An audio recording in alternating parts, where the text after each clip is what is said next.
Okay, so first of all dynamics होता क्या है, डायनेमिक्स का मतलब क्या होता है? ऐसी कौन सी वैल्यू होती है डायनेमिक्स जो कि निरंतर चेंजिंग। बदलती रहती है? एग्जैक्टली, चेंजिंग वैल्यू होती है डायनेमिक्स। क्या जी? फिर वहाँ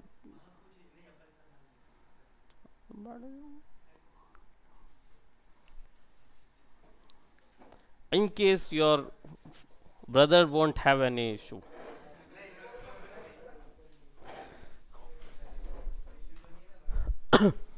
भाई देखो, हमें हमारे लिए तो कुछ वो नहीं है, जो तुम्हारे भाई का ही रहेगा, है ना?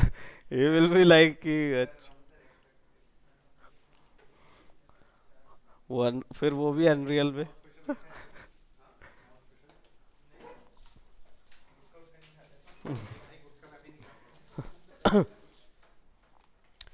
So we'll talk about dynamics. Health is getting better now. I'm getting a bit और ये जरूरी है थोड़ा सा। हाँ, कोई आया तो है।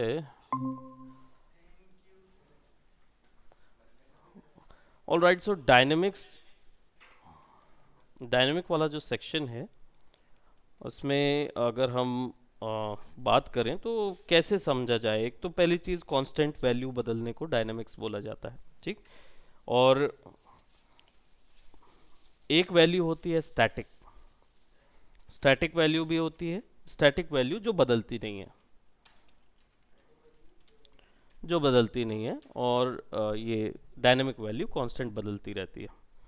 अब बात करते हैं हमारे 3ds मैक्स या 3D सॉफ्टवेयर में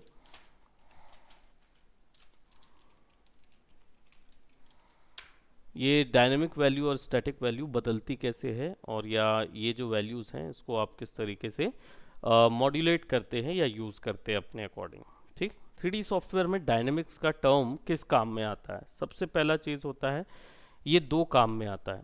किसी भी 3D सॉफ्टवेयर में दो ही टाइप के डायनेमिक्स होते हैं, एक होता है ऑब्जेक्ट डायनेमिक्स और दूसरा होता है पार्टिकल डायनेमिक्स। ऑब्जेक्ट डायनेमिक्स का मतलब क्या होता है? ऐसे डायनेमिक्स ऑब्जेक्ट जो कि सॉलिड ऑब्जेक्ट्स हैं, जैसे कि पत्थर हो गया, क्या बोलते, गोली हो गई, या ऐसी कोई भी चीज़ जिसमें ऑब्जेक्ट चल रहा है, कार हो गई, मोटरसाइकिल हो गई, ये सारी चीज़ें ऑब्जेक्ट डायनेमिक्स के अंदर आती हैं, ठीक? पार्टिकल डायनेमिक्स जो होते हैं वो बेसिकली ठीक ई एल होगा, नहीं नहीं, पार्टिकल, राइट। पार्टिकल डायनेमिक्स जो होते हैं ये बेसिकली कौन से डायनेमिक्स होंगे जिसमें आप पार्टिकल्स का यूज करते हैं, या ऐसे ऑब्जेक्ट जो पार्टिकल से बने हुए हैं। फॉर एग्जांपल, धूल हो गया, स्मोक हो गया, पानी हो गया, इस तरीके की चीज, हाँ, फायर हो गया, है ना? और या फिर हजारों की भीड़, करोड़ों लोगों की भीड़, है ना, ढेर सारे लोगों की भीड़ जो है, ये भी आपका पार्टिकल डायनेमिक्स में आता है। सो अब इन चीज़ों को अप्लाई करने के लिए सबसे पहले मैथ्स में करना क्या होता है और किस तरीके से आप इस पे जा सकते हैं, ठीक? मैथ्स के पार्टिकल सिस्टम जो हम पढ़ेंगे उसमें मैं आपको एक स्टैंडर्ड मैथ्स का सिस्टम दे रहा हूँ, पार्टिकल सिस्टम, ठीक है? पार्टिकल नहीं, डायनेमिक सिस्टम मैं बोलूँगा इसको, स्टैंडर्ड डायनेमिक सिस्टम दे रहा हूँ। और दूसरा फिर हम रियल फ्लो में वर्क करेंगे। रियल फ्लो जो है एक्चुअल में थर्ड पार्टी प्लगइन है। तो पहले हम थोड़ा सा कॉन्सेप्ट क्लियर कर लेंगे जो नॉर्मल स्टैंडर्ड का होगा, फिर उसके बाद रियल फ्लो प्लगइन को यूज़ करेंगे जो कि बहुत आसानी से वर्क करती है। So first of all will go by object. और जब आप यहाँ स्टैंडर्ड प्रिमिटिव में जाओगे ना तो आपको यहाँ पे डायनेमिक ऑब्जेक्ट भी मिलेगा और पार्टिकल सिस्टम भी मिलेगा, ठीक? तो डायनेमिक ऑब्जेक्ट्स में जाओगे तो आपको स्प्रिंग और डैम्पर जैसे दो बने बनाए पहले से पार्टिकल सिस्टम्स मिलेंगे, ठीक? इसके लिए फॉर एग्जांपल अभी एकदम शुरुआत में है, सो विल गो बाय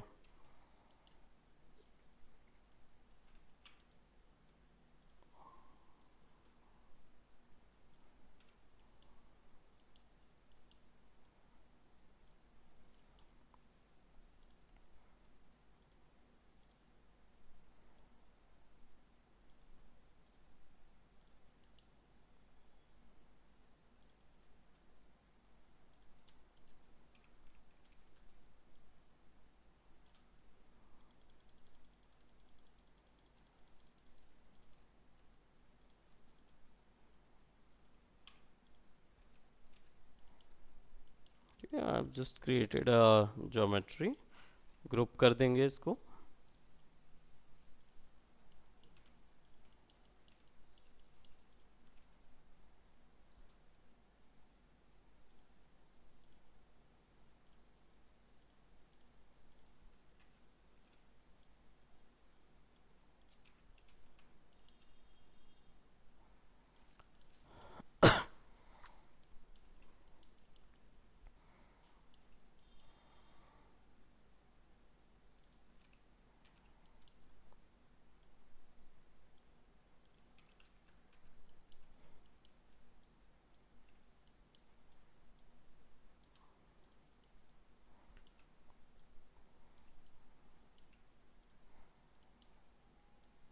ठीक है, दो ऑब्जेक्ट एंड दिस सेलेक्ट, और सबको छोटा कर देते हैं सो दैट हम ज़्यादा बड़ी फाइल पे वर्क नहीं कर रहे होंगे। नाउ डायनेमिक ऑब्जेक्ट जो हैं वो यहाँ पे ऑलरेडी अवेलेबल होते हैं। इनमें से एक होता है स्प्रिंग डायनेमिक, जो कि स्प्रिंग बनाता है, ठीक, और एक होता है डैम्पर डायनेमिक्स जो कि पुश करता है। ठीक, ये दोनों के दोनों इनका एक सिंगल फंक्शन होता है, ये बना बनाया डायनेमिक फंक्शन है, तो इसलिए इसमें से हमारा जो हम लोग करेंगे वो अलग होगा, क्योंकि हम उसमें फिजिकल कंटेंट डाल रहे होंगे, क्लॉथ मॉडिफिकेशन डाल रहे होंगे, लेकिन कुछ आपको बने बनाए मिलेंगे, वो चीज़ हम देख रहे हैं। तो इसके लिए करना क्या होगा, सिंपल आप इधर जाइए और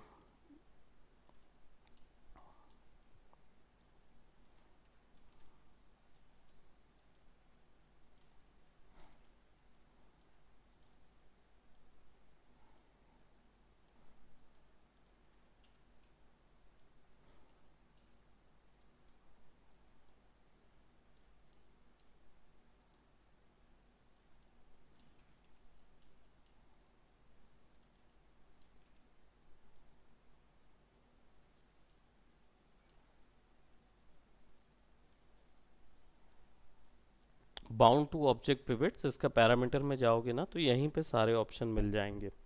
पहली चीज़, इसी का जो कॉइल्स है या साइड्स हैं वो सारे आप यहाँ से बढ़ा सकते हो। Let me just see,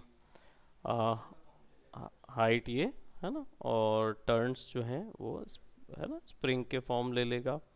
counter wise या काउंटर क्लॉकवाइज ये आपको डालना है, ठीक है, क्लॉकवाइज घूमना है या एंटी क्लॉकवाइज घूमना है, ये भी ऑप्शन यहाँ पे रहेगा। आपका रेंडर वगैरह तो ठीक है, जैसा आपको रेंडर करना है, रेंडर वायर कैसा दिखना चाहिए, राउंड वायर रहे, रेक्टेंगुलर वायर रहे, डी सेक्शन वायर रहे, है ना, सबका शेप जो है वो डी जैसा रहे, डी सेक्शन वायर, आपकी चॉइस पे आप उसको कैसा भी रख सकते हो। ठीक, so I just go by rounded wire, simple. अब इसमें डायनेमिक प्रॉपर्टीज जो है वो रिलैक्स्ड हाइट और कांस्टेंट है, तब तक काम नहीं करेगा जब तक हम उसको ऑन नहीं करेंगे। बाउंड टू ऑब्जेक्ट्स पिवट पे जाएंगे, टॉप वाला पोर्शन जो है वो ये है, ठीक है, that's the top, this will be the bottom. अब जब आप ये कर दोगे तो देखो कितना अधिक डायमीटर बन गया, तो आप इसको थोड़ा छोटा करो, और टर्न्स जो हैं वो अपने हिसाब से आई हैं, तो you can actually create turns and diameter कम कर देते हैं, you can actually raise the turn, यहाँ तक आ जाएंगे, पिवट के अनुसार आप चेंज कर सकते हो उसको। अब क्या होगा, ये दोनों ऑब्जेक्ट जो है वो आपस में इंटरकनेक्टेड है, राइट। अब ये क्या हो गया, this is your object dynamics जो कि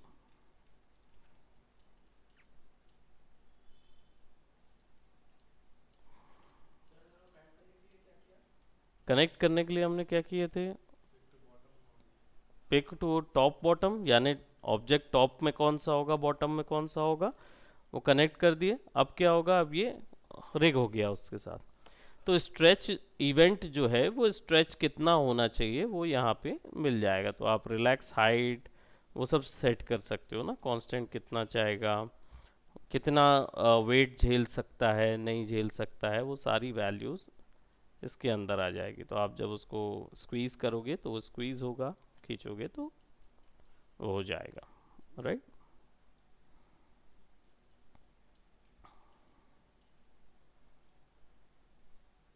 है ना, दोनों में स्ट्रेच इवेंट आ गया। डैम्पर जो है वो भी वैसा ही है ना, डैम्पिंग वाला सिस्टम जो है वो भी वैसा ही है।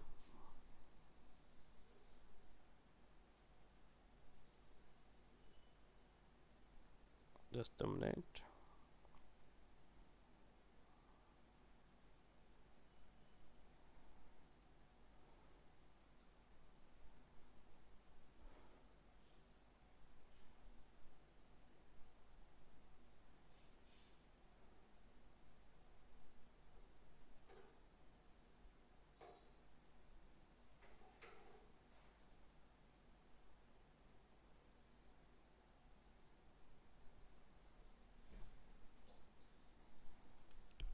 ऑलराइट, सो डैम्पर का जो है वो भी टर्म बिल्कुल सिमिलर है जैसा इसमें लगेगा।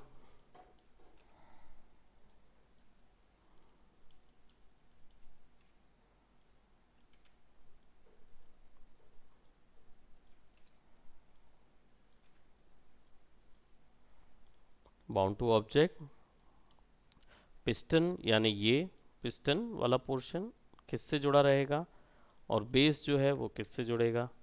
आफ्टर यू सेट इट, वही है बेस डायल।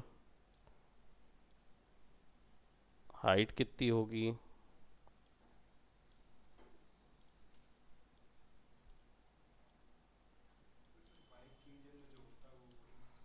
बस हाइड्रोलिक्स वाला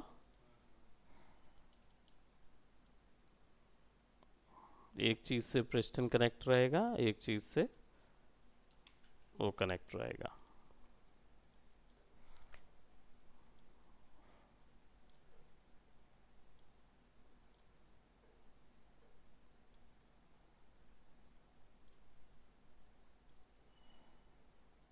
मेन डायामीटर जो है वो कितना होना चाहिए, वो यहाँ सेट होगा, है ना। Fillet one, fillet two, piston diameter जो है वो कितना होना चाहिए, हाइट कितनी होनी चाहिए।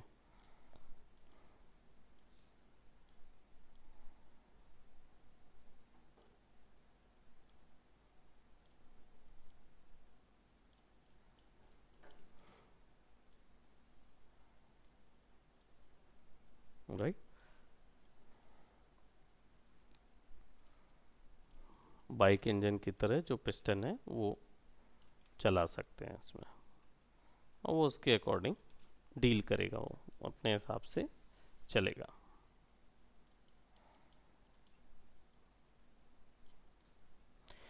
राइट, सो ये दो जो हैं ये आपके बने बनाए इम्पैक्ट या बने बनाए वो हैं,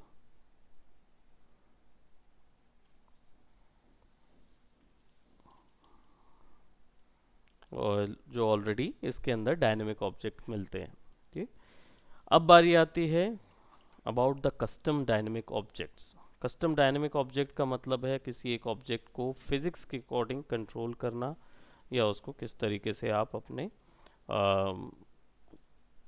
वीडियो में निकालना या अपनी रील के लिए यूज़ करना है, वो कैसे करें। तो सबसे पहले विल गोना अंडरस्टैंड अबाउट क्या क्या प्रॉपर्टीज़ लगेंगी वर्क करने के लिए, and I am gonna take,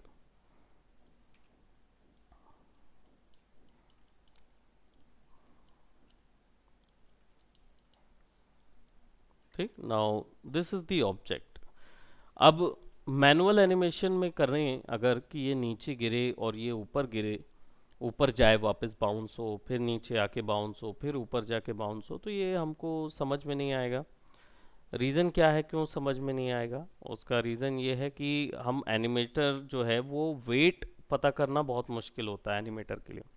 तो उसको एक एक्सपीरियंस एनिमेटर की ज़रूरत है कि वो अगर इस बॉल को गिराए तो वो कितना किलो की बॉल है, ये चीज़ ध्यान में रखने के लिए। तो अगर कुछ ऐसा हो कि ये पहले से ही इस चीज़ को कैलकुलेट कर ले, या इसको इनफ कैलकुलेशंस उस पर कर ले, सो ये बहुत आसान हो जाएगा एक एनिमेटर के लिए इस चीज़ को प्रिडिक्ट करना, या आपको टेंशन ही नहीं रहेगी कि ये अगर मैं इस पे फलाना इसका मास सेट कर दूं, इस पे वेट डाल दूं और ग्रेविटी ऐड कर दूं, तो ये अपने आप वो एनिमेशन कर लेगा। ठीक, तो ये चीज आती है ऑब्जेक्ट डायनेमिक्स के अंदर। अब how do you apply that over in this particular geometry, उसके अंदर किस तरीके से इसको फिक्स करना है। सो व्हाट विल डू, सबसे पहले हम ओपन करेंगे एक मास एफएक्स रिबन को। उसके लिए आपको यहाँ राइट क्लिक करके मास एफएक्स टूल बार लेना होगा। इससे क्या है, आप इस पे वेट ऐड कर सकते हैं। ये आया, ये आपका रिबन किसी भी उससे आ सकता है, मतलब आपको ये वाले जो ऑप्शन बार है ना, सब कैटेगरी ऑप्शन बार, इस पे राइट क्लिक करके आपको मास एफएक्स टूल ऑन करना होगा, तब ये आएगा। इससे आप क्या कर सकते हो, ज्योमेट्री को, यानी कि किसी भी ज्योमेट्री को आप टर्न कर सकते हो डायनेमिक ज्योमेट्री में। ठीक, मैंने बताया था आपको रिजिड बॉडी और स्टैटिक बॉडी और डायनेमिक बॉडी। ठीक, स्टैटिक बॉडी का मतलब होता है rigid body, passive body, right, जो इमूवेबल होती है लेकिन कोलिजन होल्ड करती है, यानी इसमें से कोलिजन डिटेक्ट किया जा सकता है कि इससे कोई चीज़ भिड़ेगी तो कैसी होगी, ये डिटेक्ट किया जा सकता है।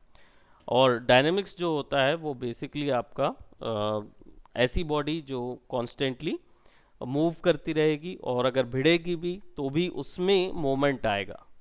ठीक, तो इमूवेबल ज्योमेट्री जैसे पहाड़ हो गया, ये सारी चीज़ें होती है ना, ये इमूवेबल ज्योमेट्री होती है कि इनसे कोई भी चीज़ भिड़ती तो वो स्वयं में डिस्ट्रॉय हो जाती है। लेकिन डायनेमिक प्रॉपर्टी में क्या होगा, जैसे बबल हो गया कि कोई भी चीज़ उसमें भिड़ी तो वो खुद उसमें रिएक्ट होता है। तो ये सारी चीज़ों में टर्न करने के लिए हमको ये छोटा सा टूल बार मिलता है। इसमें सबसे पहली प्रॉपर्टी होती है मास एफएक्स टूल्स। मास एफएक्स टूल्स के अंदर आपको क्या क्या मिलता है, वर्ल्ड पैरामीटर मिलते हैं, यानी कि ये व्यू पोर्ट की पूरी सेटिंग। सेकेंड में आपको मिलेगा simulation. Without simulation dynamics possible नहीं है। तो कोई भी चीज़ को फिजिकली अगर रेंडर करना है, यानी कि वो रियल वर्ल्ड के ग्रेविटी, कोलिजन, इन सब चीज़ों को अप्लाई कर रहा है, तो उसको बड़ी कैलकुलेशन लगती है, तो विदाउट बेकिंग ये नहीं हो सकता। तीसरा, सिलेक्शन व्यू। अभी कोई भी ज्योमेट्री जो है वो एफएक्स में टर्न नहीं की गई है, इसलिए यहाँ दिखा भी नहीं रहा है,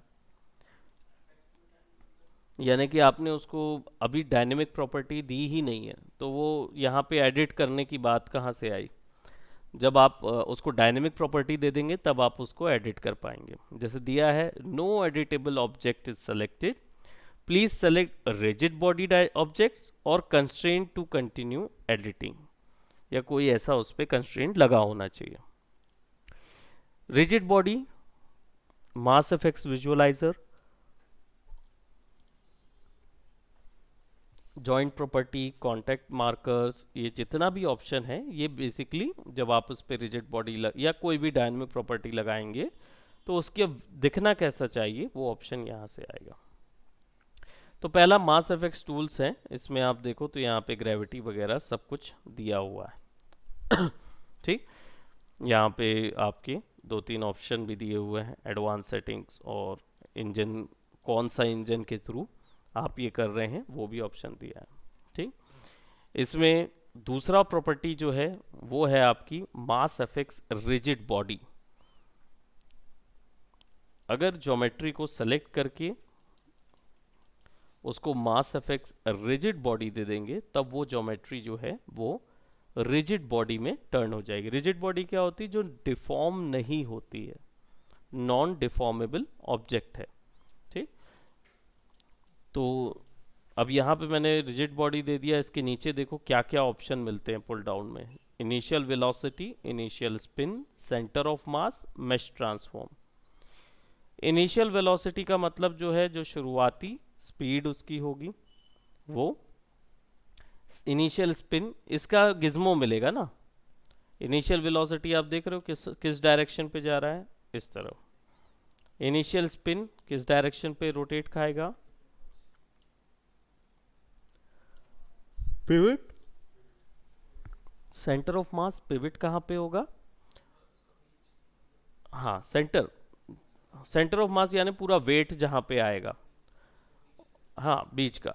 और मैश ट्रांसफॉर्म यानी जो मैश क्या होता है, हम स्फेयर को अगर सेलेक्ट करें तो स्फेयर में 32 सेगमेंट्स हैं, लेकिन अगर वो 32 सेगमेंट्स की पॉलीज काउंट करेंगे तो वो कितना होगा, वो 100 के ऊपर होगा, 150, 2000, 1000, 2000 तक पहुंच जाएगा। स्मूथ करके डालेंगे तो और ज़्यादा लगेगा।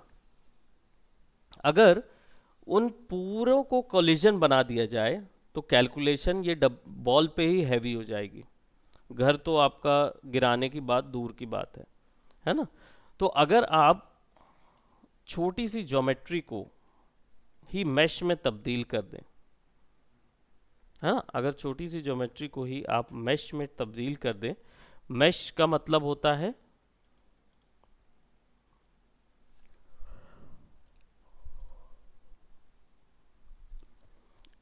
एक ट्रायंगुलर इंफॉर्मेशन है ना, जिससे उसने स्फेयर का बड़े ज्यादा से ज्यादा एरिया घेर लिया है। तो अब इस पे कैलकुलेशन हल्की हो जाएगी क्योंकि ये केवल वायर्स हैं, इसमें कोई फेस प्लेन कुछ भी नहीं लगा, तो उनको पता है कि ये वायर्स हैं केवल, और इनके आपसी कनेक्शन पे ही कोलिजन करना है। तो इस पे कैलकुलेशन हल्की हो जाएगी। अब बस करना कुछ नहीं है, सिंपल यहाँ जाना है और हम ऑलरेडी डायनेमिक इसके पैरामीटर्स पे देखते हैं। तो कितने मिलते हैं, ज़्यादा ज़्यादा नहीं मिलते हैं। सिंपल रिजिड बॉडी लगभग पाँच पाँच से छः प्रॉपर्टीज़ मिलता है। तो इसमें रिजिड बॉडी प्रॉपर्टी में दे सकते हो क्या, डायनेमिक, काइनेमेटिक और स्टैटिक। स्टैटिक का मतलब होता है इनमूवेबल, है ना, ये मूव नहीं करेगी, ये स्टैटिक है, मूव नहीं करेगा। डायनेमिक प्रॉपर्टी क्या होगी, वो हमेशा मूव करती रहेगी। ठीक। काइनेमेटिक प्रॉपर्टी मतलब डायनेमिक होते समय, सिमुलेशन होते समय आप सिमुलेशन का रुख बदल सकते हो ड्रैग करने के द्वारा। यानी बॉल अगर नीचे गिर रही है और मैंने यहाँ पे बैट पकड़ा हुआ है, तो मैं बैट से बॉल को मार दूंगा तो उसका सिमुलेशन बदल जाएगा। इंटरैक्टिव सिमुलेशन जो है वो काइनेमेटिक प्रोवाइड करता है। ठीक। तो यहाँ पे डायनेमिक पे हो आप। स्टार्ट इन स्लीप मोड का मतलब होता है कि शुरुआत में वो वेलोसिटी नहीं है, ज़ीरो है, और फिर वो वेलोसिटी आती है जो फ्रेम आप तैयार करते हो। ठीक। तो अभी फ़िलहाल उसको ऑफ ही रहने दीजिए। कोलाइड विथ रिजिड बॉडीज, अगर कोई दूसरी बॉडी में कोलिजन हो रहा है तो उसको अप्लाई कीजिए। फिजिकल मटेरियल यानी कि वो जो अंदर पे हमने बनाया, वो त्रिकोणा वाला जो केज बना हुआ है वो कैसा होना चाहिए, वो यहाँ पे दिया हुआ है, मैश है। दूसरा, अगर आप उसके डायनेमिक प्रॉपर्टी की बात करें, फिजिकल टर्म जब 3D ज्योमेट्री में कहीं पर भी जुड़ता है यानी 3D सॉफ्टवेयर में, इसका मतलब होता है रियल वर्ल्ड का नकल। ठीक है। तो रियल वर्ल्ड की नकल यानी कि कार्डबोर्ड की नकल करेगा, कंक्रीट की नकल करेगा, लाइमस्टोन की, रबर की, स्टील की, और अगर कोई दूसरा आपको मालूम है या बाहर से कोई प्रीसेट सेटिंग आपने लाई है वो। देखो इधर डेंसिटी दिया हुआ है, मास दिया हुआ है, फ्रिक्शन, डायनेमिक फ्रिक्शन और बाउंसीनेस। ठीक। ये सारी वैल्यूज क्या हैं, ये फिजिक्स में दी हुई वैल्यूज है। डेंसिटी मतलब उसका घनत्व, है ना, और मास मतलब उसका भार, राइट, एग्जैक्टली उसका एरिया एंड भार। स्टैटिक फ्रिक्शन यानी घर्षण कितना, डायनेमिक फ्रिक्शन यानी कोई दूसरे ऑब्जेक्ट के द्वारा घर्षण कितना होगा वो, और बाउंसीनेस यानी अगर कोई कोलिजन होता है तो कितना बाउंस करेगा ये ऑब्जेक्ट, वो दिया है। अभी बाय डिफॉल्ट शेप जो है ये आपका इसी का शेप बता रहा है, ये जो स्फेयर का शेप है। तो ये अभी हमने स्फेयर शेप लिया हुआ है। मान लो आपको बॉक्स भर देना है तो आप यहाँ से ऐड कर सकते हो। ठीक है। तो बॉक्स का जैसा शेप आ जाएगा, भले ही वो स्फेयर रहेगा लेकिन उसका कोलिजन काउंट जो होगा वो बॉक्स के नुमा होगा। फिजिकल मैश पैरामीटर्स यानी 32 वर्टाइसेस इन मैश, यानी एक मैश के अंदर ये जो कनेक्शन है इसमें कितने वर्टाइसेस हैं, तो 32 वर्टाइसेस बता रहा है। फोर्सेस, विदाउट फोर्सेस फिजिक्स हो ही नहीं सकती, है ना। तो ग्रेविटी एक फोर्स है, विंड एक फोर्स है, इस तरीके की फोर्सेस इस पे अप्लाई की जाएंगी तब वो दिखेगा। और एडवांस में जाएंगे तो आपको इन सब के सिमुलेशन ऑप्शन मिलेंगे। इसके बारे में हम थोड़ा और आगे जाके डेप्थ में डिस्कस करेंगे। Just a minute.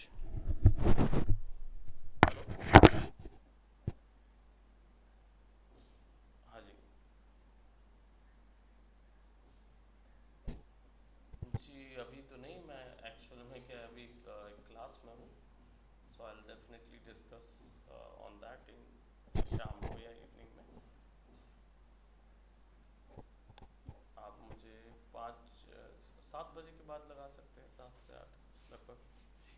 Ji, okay,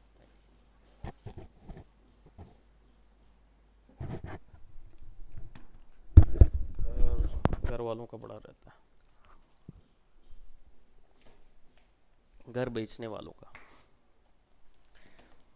okay, सो यहाँ जो है ना, ये जो सिमुलेशन इसका होगा, उस सिमुलेशन में अगर कोई बदलाव हमको करना है तो उसके ऑप्शंस हैं, हम लोग उसके बारे में डिस्कशन करेंगे। बट सबसे पहले आप यहाँ से ये जो 3 ऑप्शन है इससे सिमुलेशन चालू कर सकते हो। ये रीसेट सिमुलेशन है, ये प्ले सिमुलेशन है, ये नेक्स्ट स्टेप सिमुलेशन है। ठीक, तो बाकी 3 प्रॉपर्टी छोड़ दीजिए अभी, क्योंकि आप ऑब्जेक्ट डायनेमिक्स में है। ये क्लॉथ डायनेमिक्स है, फिर एक क्या बोलते सेपरेट डायनेमिक्स, मतलब एक रैक डॉल है, एक क्लॉथ डायनेमिक्स एक बोन के साथ होता है, अलग अलग टाइप के हैं। ठीक, कपड़ों में लगेगा तो अभी बताऊंगा, धीरे धीरे बताऊंगा, तो वे पहले ही थोड़ी ना सब चीज़ दे देना। ठीक, सो अभी इसको क्या करेंगे, अगर मैं प्ले करूंगा तो ये वैसे इसको पार कर जाएगा। ठीक, इफ आई प्लेड इट, अभी ये जो ये इस पे कोलाइड नहीं हुआ है, ये पर्सपेक्टिव या सॉरी ग्रिड को कोलाइड किया है। सिंपल इसको ऑन कर देता हूं तो as you can see it seems like this. मैं फ्रेम्स को थोड़ा रीसेट सिमुलेशन करता हूँ, फ्रेम्स थोड़े से कम कर देता हूँ, I will be giving it like 30 या 50 कर देता हूँ, हाफ कर देता हूँ।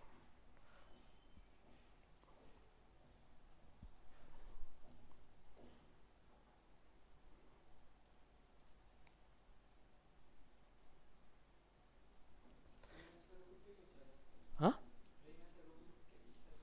और रुक रुक के इसलिए चल रहा है क्योंकि बेक नहीं है, ये एक्चुअल सिस्टम के अंदर से वो हो रहा है ना, तो इसमें जितना भी प्रेशर पड़ रहा होगा प्रोसेसर पे या किसी चीज़ पे, वो ऑप्शन इसके कारण इशू कर रहा होगा। राइट, बट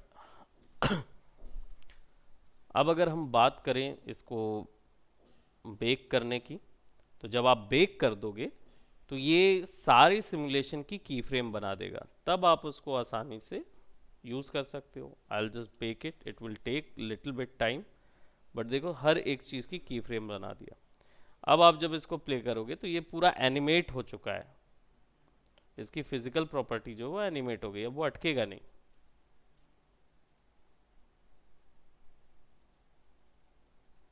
तो पहले क्यों अटक रहा था, क्योंकि बेक नहीं था, बाद में इसलिए अटका क्योंकि ये है। अब वापस से मैंने अनबेक कर दिया है। ठीक, I will be changing it's, control set कर दिया मैंने, नहीं तो वो तो आप बाद में दोबारा से फिर ब्रेक कर दोगे ना तो ओवर राइड हो जाएगा वो, तो कोई वो इश्यू नहीं है। लेकिन baking is the process which we do at last. ठीक, अब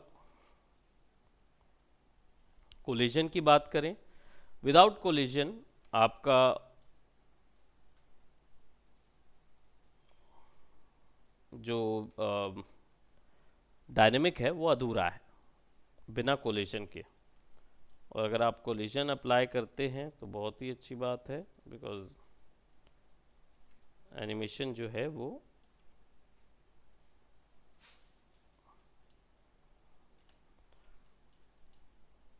ज़्यादा रियलिस्टिक हो जाता है जब आप कोलिजन पे आते। तो अब देखो यहाँ पे 3 4 ऑब्जेक्ट है, I will select one object and I will give it a mass effect rigid body दे दिया मैंने, और इसको मैं कर देता हूँ static. I'll select this one as well, give it another static, give it the static. तीनों को स्टैटिक दिया, प्ले किया, so now you can see the object is having collision.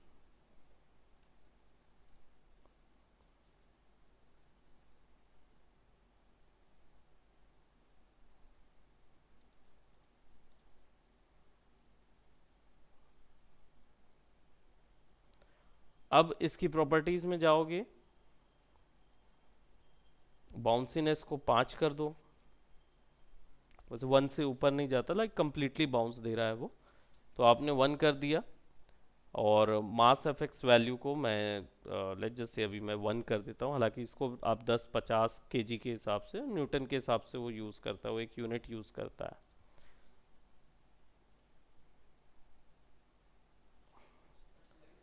Bounce full हो गया है, बाउंस ज़्यादा हो गया है ना. तो आप अगर इसको 10 केजी का कर दोगे, केजी नहीं बोल रहा हूँ, न्यूटन है वो, और 2 मेजर पॉइंट यूज़ करता है. हाँ, तो आप इसको 50 का कर दीजिए.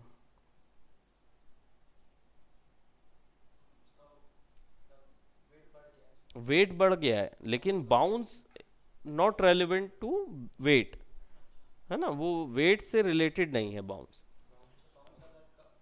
हाँ मतलब, हाँ मतलब आप 50 केजी का भी आप बाउंस करा सकते हो. 50 केजी का असर किस पे पता चलेगा मालूम? जब कोई ऑब्जेक्ट जो है वो ऑलरेडी डायनेमिक ऑब्जेक्ट होगा. फॉर एग्जांपल जैसे आई सी टू इट कि ये यहाँ पे है, ठीक, and will give it something like this, और will make it a dynamic object, right. अब आप इसको अगर ऐसे करोगे, बाउंस हमने आधा कर दिया है, बाउंस बढ़ा देते हैं, लेट्स गो बाय 1.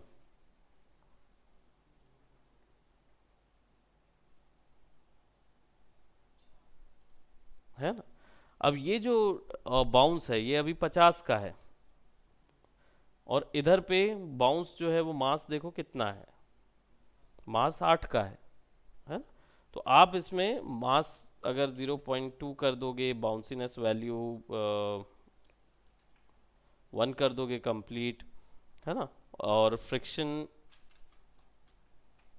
0.0, यानी कोई फ्रिक्शन नहीं, तो हल्की वैल्यू है, ये हल्का है.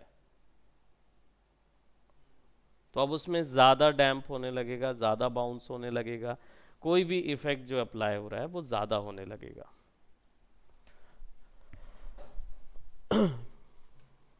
तो किसी भी तरीके का ऑब्जेक्ट के ऊपर में अगर हमको क्या बोलते वो बनाना है, इफेक्ट बनाना है, तो हम सबसे पहले तो उस ऑब्जेक्ट की जो इनहेरिट प्रॉपर्टीज़ हैं उनका यूज़ कर सकते हैं, राइट. 50 वैल्यू है, 100 वैल्यू पे क्या असर आएगा, you can actually increase, density already ज़्यादा है, बाउंस उतना ही रहेगा, लेकिन ड्रैग थोड़ा ज़्यादा हो जाएगा. लेकिन अगर आप बाउंस कम कर दोगे और मास ज़्यादा रखोगे, तो जब प्ले करोगे तो देखना वो ज़्यादा बाउंस इधर पे मिलेगा ही नहीं, तो वो बिल्कुल भारी ऑब्जेक्ट जैसा बॉलिंग बॉल होती है वैसा चलेगा. तो आप अगर चाहो तो बॉलिंग बॉल्स को साथ में रख के बॉल करवा सकते हो, है ना.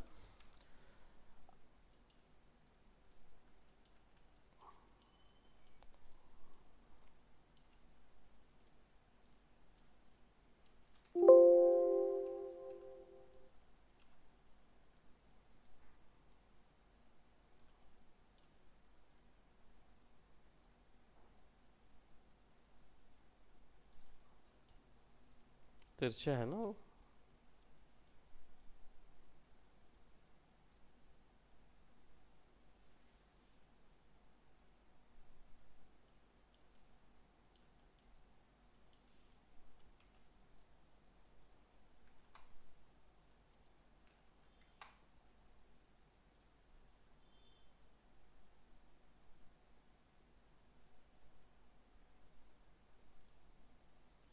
फ्रिक्शन कम कर देते हैं।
ओके सो यहाँ से जितना भी आप सेट करना चाहो रबर में आप ऐड कर दो या किसी उसमें, तो सेटिंग्स अपने हिसाब से बाउंसिंग बॉल और ये वो का आता रहेगा। आप वही चीज़ कर सकते हो, ग्लास ऑफ वाटर बना रहे हो, उसके अंदर 3-4 वो डाल रहे हो, हालांकि पानी नहीं दे रहे हो आप, अभी केवल ऑब्जेक्ट के साथ खेल रहे हो आप। ठीक, तो ऑब्जेक्ट जो है वो उसका एक प्रॉपर्टी हम लोग देख रहे हैं विच इज़ ऑब्जेक्ट की बाउंसीनेस, ऑब्जेक्ट की डेंसिटी। यानी कि ये तो समझ में आ गया होगा कि एक ऑब्जेक्ट के चारों ओर वो एक केज सा बनाता है एंड देन फिर उस पर कोलिजन देता है। ठीक, तो जब तक मतलब फाइनल नहीं हो जाता तब तक आप बस उसको यही चीज़ एडजस्ट करके यूज़ करते रहते हैं एंड देन फिर उसके बाद आप इसको बेक करते हैं टू गेट इंफॉर्मेशन, और फिर वो डायरेक्ट एनिमेशन पे तब्दील हो जाता है। ठीक,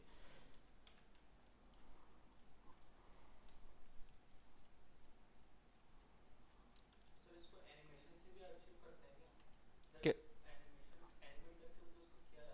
आप एनिमेट से भी कर सकते हो, बस अंतर क्या हो जाता है कि आपका वेट नहीं आ पाता।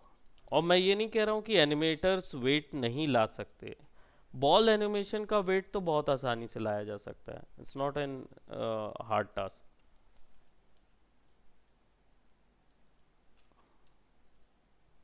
सर हम्म सर जैसे अपन को हेयर एंड फर को एनिमेट करना है, हम्म एनिमेट करने के बजाय अपन डायनेमिक्स लगा सकते हैं क्या उसमें? हाँ, ये जो क्वेश्चन जसप्रीत ने अभी एक क्वेश्चन पूछा है कि हेयर एंड फर को हमें एनिमेट करना है, और अगर हेयर एंड फर पे हम डायनेमिक्स अप्लाई करें, लगा सकते हैं, लेकिन मशीन हैवी चाहिए होगी, क्योंकि अभी जो एनिमेशन हो रहा है वो किसी एक सिंगल ऑब्जेक्ट पे हो रहा है। ठीक, और उसके चारों ओर आपने देखा उसने एक केज बनाया, उसने कोलिजन फैक्टर बनाया है।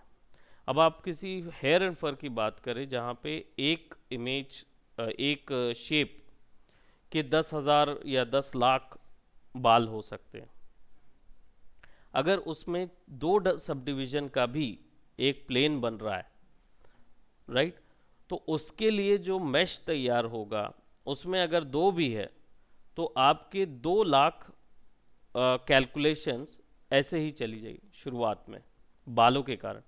फिर जब वो आपस में भिड़ेंगी, बाल अगर आपस में भिड़ेंगे, तो वो 2 लाख का पर विंड के हिसाब से, यानी पर फ्रेम के हिसाब से वो 2 लाख कैलकुलेशंस होंगी केवल बाल के भिड़ने के लिए, तो which is very much hard. मतलब वो कोलिजन जो है वो, इसलिए मैंने बताया था कि प्रीवियसली कि आप डाल सकते हो मास इफेक्ट्स, उस पर भी डाल सकते हो आप, उस पर भी अप्लाई कर सकते हो वो चीज़, लेकिन बस वही है कि क्या बोलते हैं, सिस्टम आपका थोड़ा हैवी होना चाहिए, और केवल बाल की ही रेंडरिंग होगी, है ना। उस समय पे ऑब्जेक्ट पे लगा के ऑब्जेक्ट को हाइड कर दीजिए, बाकी सब चीज़ों को हाइड कर दीजिए, केवल बाल की सेपरेट रेंडरिंग कर लीजिए, सर। फिर कंपोजिट कीजिए, क्योंकि वो आप इससे तो नहीं कर पाएंगे, है ना। तो ये एक तरीका है जो यूज़ किया जाता है। अब let's just say if I have another cylinder,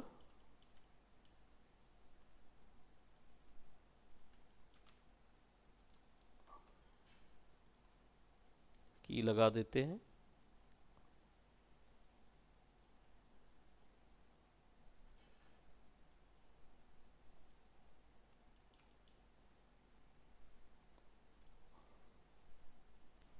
It's also dynamic.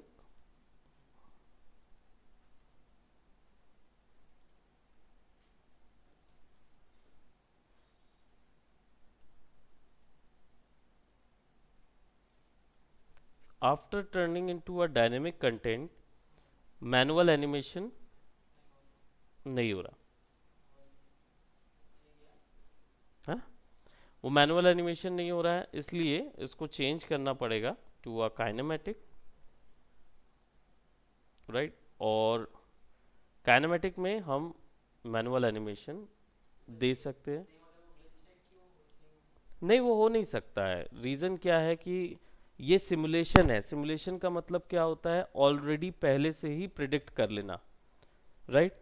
तो जब आप काइनेमेटिक करते हैं तो आप बताते हैं कि मैं ऑब्जेक्ट को मैनुअली हैंडल कर रहा हूँ, राइट। तो इसलिए फिर आप इस पे इसमें ड्रैग इवेंट भी काम करता है।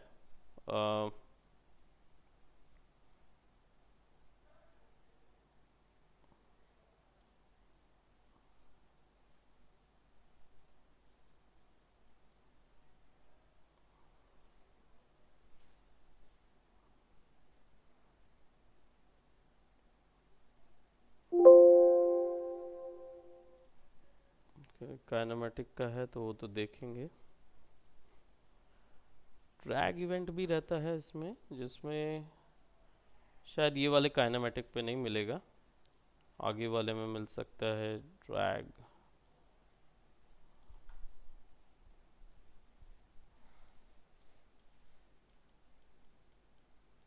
जिस पे क्या है ना, जब आप प्ले करोगे ना तो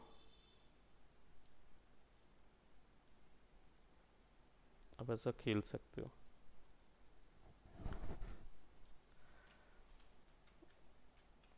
ड्रैग इवेंट भी रहता है, जैसे मैंने यहाँ से इसको मैं डिलीट कर देता हूँ की फ्रेम को, एंड विल जस्ट सेलेक्ट, तो it is draggable.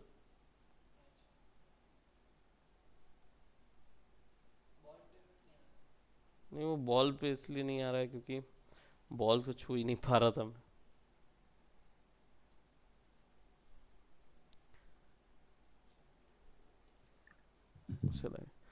That is your dynamic dynamic property, जो कि काइनेमेटिक वे में काम करती है। तो अब मैनुअल एनिमेशन करके काइनेमेटिक में डाल दीजिए तो भी वैसी काम करेगा। डायनेमिक प्रॉपर्टी आपने देख ली, विच इज़ लाइक जिसमें ऑलरेडी फिजिक्स अप्लाइड होती है। और रिजिड बॉडी देख ली, जिसमें इमूवेबल प्रॉपर्टी है लेकिन कोलिजन इफेक्ट अप्लाइड होता है। ये तीन चीज़ें ध्यान रखो और इन तीन चीज़ों का आप शुरुआती एनिमेशन तैयार करो, ठीक है। मुझे लगता है कि आप कुछ तो अभी आराम से ट्राई कर सकते हो।